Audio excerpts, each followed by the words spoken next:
Kaduutiin olleef naman zolomini qaama badiin olleen badiin dalagini dunyaan luftuu isin gaggabini cirrachiin biqilchuu ittiin facaasini ceetaanin gingilchuu hin dhangalaasini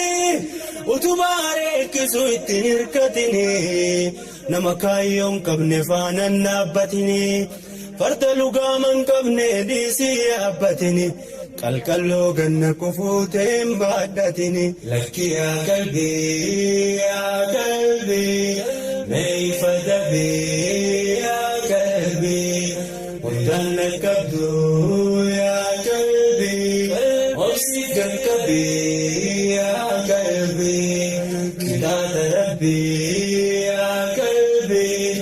yaa qalbii lakki yaa qalbii waasalaan baatu yaa qalbii kumalee qalbii yaa qalbii tasiif dhufte nooltu deeytee jalaan baatu rizqiin tee abaduu tanamaa hin taatu addunyaan cuftinuu sitti wal yaammatu dachiisi buqqisuuf sitti jilbiifatu homuu haasin godhu hangamuu hammaatu rabbiin humna guutu inni si dirmatu osoo kana beektu waa sodaan hin taatu sodaatamaan isaa mootii hawaa guutu ka makluuqa kulli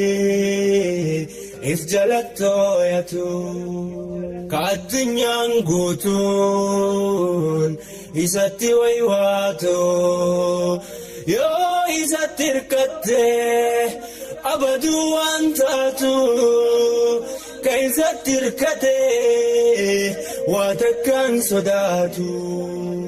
dhugumaan gootumaa ka rabbiin abdatu dhugumaan gootumaa.